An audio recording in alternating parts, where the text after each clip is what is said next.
नमस्कार, आप देख रहे हैं एएनपी न्यूज और स्वागत है आपका हमारी ताजा अपडेट में। मैं हूं आपके साथ अभिलाष। 2020 शायद पूरी दुनिया के लिए सबसे ज्यादा खराब साल माना जा रहा है। यह बीमारी जो कोरोना वायरस जिसका नाम दिया गया है, इस बीमारी ने अच्छों का घर उजाड़ दिया। इस बीमारी ने लोगों का रोजगार छीन लिया और बची खुची चीजें हमारी सरकार ने छीन ली। लॉकडाउन लगाने का फैसला सही था या गलत, इस पर बात करना शायद अभी वाजिब नहीं होगा, लेकिन लॉकडाउन लगाने से फायदा क्या हुआ ये हमें नहीं दिख रहा है। केसेस लगातार बढ़ रहे हैं। अब हम यहां सरकार की आलोचना करने तो बैठे नहीं, वरना कुछ लोग हैं जो फिर इस चीज को कहीं और ले जाएंगे। इस बीच आपको बता दें कि चुनाव आयोग ने आज बिहार चुनावों की तारीखों का ऐलान कर दिया है और तारीखों का ऐलान के साथ साथ कई बड़े ऐलान यहां पर कर दिए हैं। यहाँ पर बिहार के चुनावों के लिए इलेक्शन कमीशन ने दरअसल सबसे पहले आपको बता दें कि बिहार चुनावों में 243 सीटों के लिए 3 चरणों में मतदान होगा। पहला चरण 28 अक्टूबर को मतदान होगा, दूसरे चरण का मतदान यहाँ पर होगा 3 नवंबर को, तीसरे चरण का मतदान 7 नवंबर को और चौथे चरण का मतदान 10 नवंबर को, माफ कीजिएगा, और जो नतीजे आएंगे वो 10 नवंबर को आएंगे। ये 3 चरणों में ये मतदान जो है वो होना है। और यहाँ पर जो पहले चरण में है वहां 16 जिलों की 71 सीटों पर मतदान होगा। दूसरे चरण में 17 जिलों की 94 सीटों पर मतदान किया जाएगा। इसके अलावा तीसरे और अंतिम चरण में 15 जिलों की 78 सीटों पर मतदाता अपने अधिकार का इस्तेमाल कर सकेंगे। अब महत्वपूर्ण तिथि तो सामने आ गई है। इस बीच बिहार के कई दलों ने चिंता जताई थी कि कोरोना काल में चुनाव की तारीखों को आगे बढ़ाया जाए। मुख्य आयुक्त ने बताया कि कोरोना काल में लोगों के स्वास्थ्य और सुरक्षा का विशेष ध्यान रखा जाएगा। उन्होंने बताया कि चुनाव आयोग इसके लिए पूरे तरीके से तैयार है। साथ ही चुनाव कार्यक्रम बनाते वक्त इस बात का विशेष ध्यान रखा गया है, ये चुनाव आयोग का कहना है।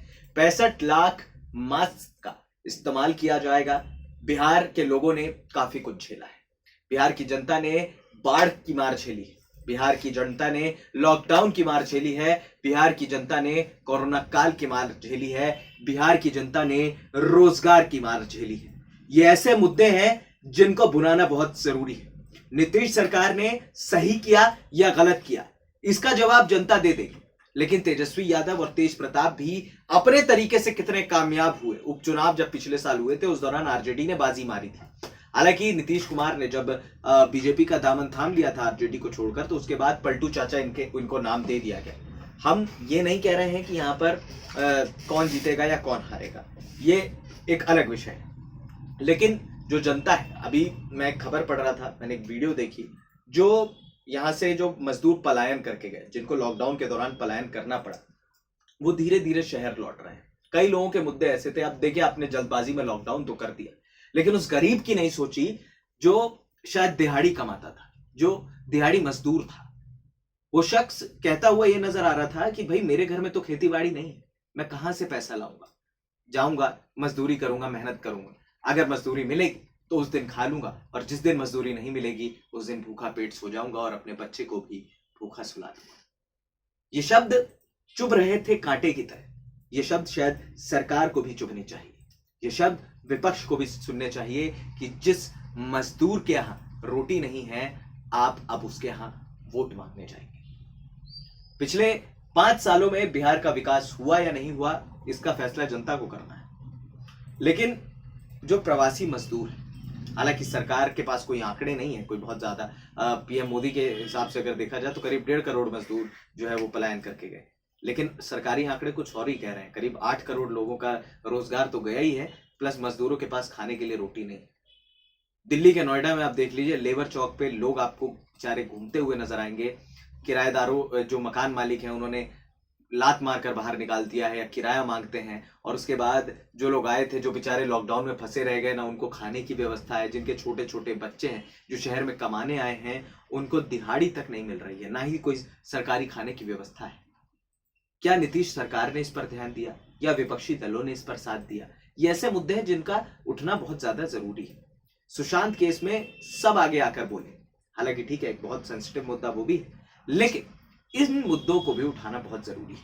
किसानों का मुद्दा उठता तो है और सरकार अपने लिहाज से बिल भी पेश कर देती है, आप अच्छा बताएंगे, विपक्ष आपका विरोध करेगा, लेकिन क्या जनता से कभी पूछा गया कि ये जो फैसला आप पर हम डाल रहे हैं या जो ये बिल हम ला रहे हैं, क्या ये बिल आपको एक्सेप्टेड है? क्या आपको इससे फायदा होगा? आपको लगता है? क्या ये सर्वे कराया गया? ये तमाम ऐसी चीजें हैं जिनका जवाब अभी ढूंढना है। बहरहाल बिहार चुनाव पर आते हैं। बिहार चुनाव की बात करें तो बिहार में 243 विधानसभा सीटें हैं। चुनाव आयोग ने बताया कि हमने एक पोलिंग बूथ पर वोटरों की संख्या को 1500 से घटाकर मिनिमम 1000 करने का फैसला किया है। चुनाव आयुक्त के अनुसार मौजूदा हालात को देखते हुए वोटिंग का समय 1 घंटा और बढ़ा दिया गया है, यानी कि सुबह 7 बजे से शाम 6 बजे तक वोटिंग जो है वो होगी। नक्सल प्रभावित इलाकों को छोड़ दिया जाए तो बाकी के इलाकों में सुबह 7 से शाम 6 बजे तक वोटिंग होगी। 65 लाख मास्क का इस्तेमाल किया जाएगा, हैंड सैनिटाइजर्स का इस्तेमाल किया जाएगा, जनता को कोई दिक्कत ना हो इसका भी इस्तेमाल किया जाएगा। और जो लोग कोरोना से पीड़ित हैं या जिन्हें जो कोरोना महामारी को हराने वाले हैं या फिर जो कोरोना से पीड़ित हो गए हैं अनजाने में ही, हालांकि जानबूझ के तो कोई होता नहीं है, उनके लिए भी चुनाव आयोग ने एक इंतजाम किए हैं पुख्ता। उन्होंने कहा कि इस बार कोरोना मरीज भी वोट डाल सकेंगे। ये एक बड़ी खबर है, यानी कि जनता का जो जवाब है, जनता किसे सराखों पर बिठाएगी, 10 नवंबर को कौन बिहार का अगला मुख्यमंत्री बनेगा, क्या नीतीश कुमार बनेंगे या फिर किसी और को यह मौका मिलेगा, ये देखने वाली बात होगी। राजगद्दी पर कौन बैठेगा, लेकिन आज बिहार का चुनावी बिगुल बज चुका है। अब देखिएगा आने वाले समय में क्या क्या नई चीजें देखने को मिलती हैं। चुनाव आयोग ने यह भी कह दिया है राजनीतिक दलों को कि भैया 5 लोगों को ज्यादा जो है वो लोग घर जाकर वोट नहीं मांगेंगे। वहीं दूसरी तरफ जो चुनावी रैलियां निकलेंगी वो सोशल डिस्टेंसिंग के साथ निकलेंगी। हालांकि सोशल डिस्टेंसिंग हम सभी देख रहे हैं कि हमारे देश में किस तरीके से उसका पालन किया जा रहा है। लॉकडाउन आपने बड़े घमंड के साथ लगाया था, आपको यही नहीं पता कि हमारी कंट्री ये झेल पाएगी या नहीं झेल पाएगी। जिन लोगों को ये लगता है कि हमने बहुत बड़ा काम कर लिया है, अब जब रोजगार नहीं है तो उन लोगों से सड़क पर जाके पूछिए जनाब कि जो दिहाड़ी कमाते थे, उन लोगों से पूछिए जो मिडिल क्लास फैमिली से थे, जिनका आज घर रोजगार सब कुछ तबाह हो गया है, वो अपने बच्चों को कैसे पालेंगे, अपनी बीवी को कैसे पालेंगे। ये तमाम ऐसी चीजें हैं जिनका जवाब मिलना बहुत जरूरी है, और परिवार चलाना कोई आसान काम नहीं है। अब सवाल जो उठ रहा है उसका जवाब जनता देगी। फिलहाल हमें दे दीजिए इजाजत, और हाँ, हमारे चैनल एएनपी न्यूज को सब्सक्राइब करना बिल्कुल मत भूलिएगा। बिहार चुनाव से जुड़ी जो भी खबरें आप जानना चाहते हैं, जो भी देखना चाहते हैं, हमें हमारे कमेंट बॉक्स में मेंशन करके जरूर बताइएगा। वादा है आपसे, एएनपी न्यूज एक ऐसा प्लेटफॉर्म है जो अपने व्यूअर्स और अपने सब्सक्राइबर्स की बात सुनने के लिए जाना जाता है। आप जो चाहेंगे आपकी खबर आप तक सबसे पहले पहुंचेगी।